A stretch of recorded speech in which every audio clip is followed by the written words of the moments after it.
నమస్తే. శ్రీ గురుభ్యో నమ. శ్రీమాత్రే నమ. ఆదిత్యాయ చ సోమాయ మంగళాయ బుధాయ గురు శుక్ర శనిభ్యే రాహవే కేతవే నమ. మొదటి పక్షంలో ఉండేటువంటి గ్రహస్థితి మరి ఎలా ఉంది అంటే, మొదటి పక్షంలో జనవరి 2025 గాను మొదటి పక్షంలో మనకి మీనరాశిలో రాహు ఉంటాడు, గురువు వక్రించి వృషభంలో ఉన్నాడు, కుజుడు వక్రించి కర్కాటకంలో ఉంటే కన్యలో కేతువు, ఇది మనకు కనిపిస్తుంది. బుధుడు మనకి 4వ తారీఖు వరకు మొదట వృచ్చికంలో ఉండి తదుపరి మనకి అంటే ఈ మొదటి పక్షం వరకు ధనుసు రాశిలో ఉంటాడు. ఇక రవి ధనుసు రాశిలో 13వ తారీఖు వరకు ఉండి 14వ తారీఖు మకరంలోకి మారుతూ ఉన్నాడు. ఇక శని శుక్రులు ఇద్దరు కూడా కుంభరాశిలో ఉంటారు. ఇది ఈ మొదటి పక్షం యొక్క గ్రహస్థితి. మరి ఇలా ఉన్నప్పుడు ఒక్కొక్క రాశి వారికి ఎలాంటి ఫలితం కనిపిస్తుంది? ఎందుకు అంటే మనకి కొన్ని యోగించే గ్రహాలు ఉంటాయి, కొన్ని యోగించని గ్రహాలు ఉంటాయి. గ్రహాల యొక్క స్థితి, యుతి, దృష్టి వీటన్నింటి మీద మన యొక్క గ్రహస్థితి ఉంటుంది. ఏ మాసానికైనా, ఏ పక్షానికైనా, వారానికైనా దినఫలాల వరకు చూసుకున్నప్పటికి కూడా ఏ రోజుకి ఆ రోజు మారుతూ ఉంటుంది, ఎప్పటికప్పుడు ఉంటుంది. అలా మారుతున్నప్పటికి కూడా మనం దినఫలాలు చూసుకునే వాళ్ళు ఉంటారు, వారఫలాలు ఇలా చూసుకుంటూ ఉంటాం.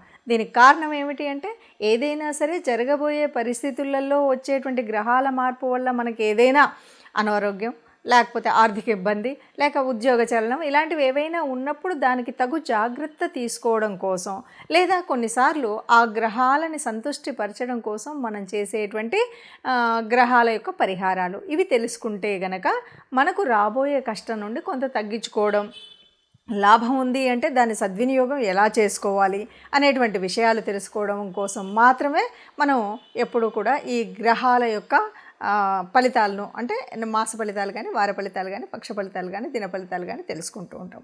అందులో భాగంగా మరి 2025 జనవరి మాసానికి మాస ఫలితాలు మనం ముందుగా రాశి వారీగా అంటే ఒక్కొక్క రాశి 12 రాశులకు ఫలితాలు తెలుసుకుందాం. చివరి రాశి 12 రాశుల్లో చివరి రాశి అయినటువంటి మీనరాశి వారికి జనవరి 25 ఫలితాలు ఎలా ఉన్నాయి రా మాస ఫలితాలు అంటే, గురుడు వక్రించి ఉన్నాడు, అయినా అనుకూలంగా ఉంటాడు. తర్వాత మొదటి పక్షంలో రవి కొద్దిగా అనుకూలంగా స్థితిలో ఉండడు, కాబట్టి మొదటి పక్షంలో కొద్దిగా మిశ్రమ ఫలితాలే ఉంటాయి. ఎందుకంటే రవి అనుకూలంగా లేనప్పుడు ఏమవుతుంది, ఆత్మవిశ్వాసం తక్కువ ఉంటుంది, ఏదైనా పని చేయాలంటే శక్తి తక్కువగా ఉన్నట్టు అనిపిస్తుంది, ఏమో చేయగలుగుతానో లేదో, నేను ఈ పనిలో చేస్తే ఎంతవరకు సక్సెస్ అవుతానో లేదో, అన్నిటికి కూడా మన మీద మనకు నమ్మకం లేకపోవడం వల్ల ఏ పని చేయలేం. నిజానికి ఎప్పుడు కూడా మన మీద మనకు నమ్మకం ఉన్నప్పుడు అన్ని పనులు, వాటికి ఎంత దైవానుకూలత తక్కువ ఉన్నా సరే, సపోర్టు ఇంటి దగ్గర నుండి సపోర్ట్ లేకపోయినా మన మీద మనకు నమ్మకం ఉంటే పూర్తిగా సఫలీకృతులం అవుతాం. కానీ ఇక్కడ మొదటి పక్షంలో ఏ అనుకూలత అంతగా ఆత్మవిశ్వాసం లేకపోవడం వల్ల కొద్దిగా వ్యవస్థ అంతా కూడా సవ్యంగా జరుగుతుందా అంటే మామూలు మిశ్రమంగా జరుగుతుంది. తర్వాత ఇక శని శుక్రుడు వీళ్ళిద్దరూ కూడా ఉన్నటువంటి పరిస్థితుల్లో కొద్దిగా వ్యయం ఎలా ఉంటుందంటే, మనం అవునన్నా కాదన్నా ఒక్క పరిస్థితి అయితే చెప్పాలి ఏంటంటే, సఖ్యతను పాడు చేస్తాయి మనకు. తర్వాత ఏవైనా చెడు లక్షణాలు అలవాటయ్యే పరిస్థితి ఉంటుంది. చెడు లక్షణాలు అంటే కొంతమంది ఉంటారు చూడండి, అన్ని బెట్టింగ్స్ పెడుతూ ఉంటారు. జూదాలు ఇప్పుడు ఎవరు ఆడుతున్నారో లేదో కానీ అలాంటి వ్యవస్థ ఏదో ఒక దాంట్లో బెట్టింగ్లు పెట్టి, పెట్టుబడులు పెట్టి పైసలన్నీ నాశనమై ఇవాళ రేపు ఎవరు అక్కర్లేదు ఆ టీవీల ముందు, టీవీ కాదు ఏమంటారు, ల్యాప్టాప్ల ముందు పెట్టుకొని అనవసరంగా డబ్బులు పొడగొట్టుకున్నటువంటి వాళ్ళు చాలామంది ఉన్నారు. అలాగా అన్నిట్లలో అనవసరంగా ఈ వ్యసనాలకు అలవాటు అయ్యేటువంటి పరిస్థితి ఉంది. కాబట్టి చాలా జాగ్రత్తగా ఉండాలి. మనకు రాహు ఉన్నటువంటి పరిస్థితుల వల్ల ఏమంటే మనకి ఇతరుల సపోర్ట్ ఉండదు, మనకు మనమే సపోర్టు, అంతకు మించి ఇంకేం ఉండదు. దీనివల్ల ఏం చేస్తామంటే సంపాదించిందంతా వ్యయం చేసేటువంటి ఖర్చు పెడతాం, ఇలా సంపాదిస్తున్నాం అలా ఖర్చు పెడుతున్నాం, దానివల్ల లాభం లేదు, అంతా నష్టమే కనిపిస్తుంది. అలాంటి పరిస్థితి ఉంటుంది. కాబట్టి కొంత గురువు యొక్క ఇది ఉంది కాబట్టి కొంత కాపాడేటువంటి శక్తి అయితే మన మీద ఉంటుంది. వృత్తి ఉద్యోగాలు బాగానే ఉంటాయి. కాకపోతే చేస్తున్నటువంటి పని కొన్నిసార్లు గ్రహరీత్యా ఏం చేస్తుంటే, అబ్బా ఎవడు చేస్తాడులే ఈ ఉద్యోగం మారిపోదామని మారిపోవడం, వ్యాపారాన్ని 4 రోజులు ఇంట్లోనే మనం కూర్చొని ఇంకెవరినో పెట్టడం, ఇలాంటి నష్టాలు చేకూర్చుకునేటువంటి పరిస్థితి అయితే ఉంటుంది. అందువల్ల వీటి నుండి కాపాడుకోవాలి. అయితే 15 తర్వాత రవి మారిన తర్వాత కొద్దిగా స్థితి బాగుంటుంది, ఆత్మవిశ్వాసం పెరుగుతుంది. కాబట్టి కొంత బాగుంటుంది. ఎప్పుడైతే ఆత్మవిశ్వాసము లేనప్పుడు జాగ్రత్తగా ఉండండి, ఆత్మవిశ్వాసం వచ్చిన తర్వాత ఆర్థికంగా ఉన్నదాన్ని అనవసరంగా ఖర్చు చేయకండి.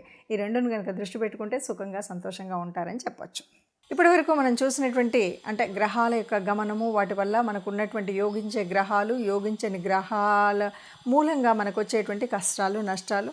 ఇప్పటి వరకు కొన్ని రాసులకి అర్ధాష్టమ శనిలో ఉన్నారు, కొన్ని రాసులు ఏళ్ళనాటి శనిలో ఉండి చివరి దశలో ఉన్నారు. ఇలాంటి పరిస్థితుల్లో మనము ఎలా ఏంటి అంటే కనుక ఆలోచించినట్టయితే, మరి గ్రహాల యొక్క అనుకూలత ఉండాలి, ఇష్టదేవత యొక్క అనుగ్రహము ఉండాలి.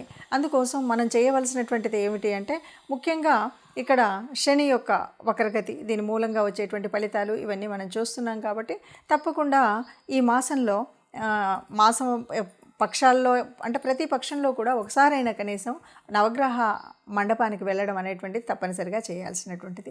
మనం రాశి వారీగా చెప్పుకుంటున్నటువంటి మన రాశిలో చెప్పుకున్నటువంటి గ్రహాల అనుకూలత కోసం తప్పనిసరిగా మూల మంత్రాలని చదువుకోవడం ముఖ్యమైనటువంటిది. అంతేకాదు మొదటగా ఉన్నటువంటి ధనుర్మాస పరిస్థితి, దానివల్ల విష్ణుమూర్తి విష్ణు రూపాల్లో ఏ రూపాన్నైనా మనం ప్రార్థించడము, అలాగే శివాలయానికి వెళ్ళడం, ఈ రెండు తప్పనిసరిగా చేయాలి. ఇవేవి మనకు వీలు కాలేదు, ఎలా చేయాలి, ఏం చేయాలి, మరి నాకు గ్రహస్థితి మార్పు ఉండాలి, ఇదంతా నేను ఆనందంగా ఉండాలి, హాయిగా ఉండాలి, ఆరోగ్యంగా ఉండాలి అని యోచించేవాళ్ళు మనుషులకు. కాకపోతే గోశాలకు వెళ్ళడం, గోగ్రాసం ఇవ్వడం, ఇది మన వల్ల కాలేదు, మన ఇంట్లోనే మనం చేస్తున్న చోట, మనం ఉన్నటువంటి చోటనే ఉన్నటువంటి కార్మికులకు ఎవరైనా సరే అన్నం ఒకరోజు భోజనం పెట్టించడం కానీ, వారికి కావలసినటువంటి వస్తువుల్ని దానం చేయడం కానీ చేసినట్టయితే మనకున్నటువంటి గ్రహాల అననుకూలత పోయి అనుకూలత వచ్చేటువంటి పరిస్థితి ఉంటుంది.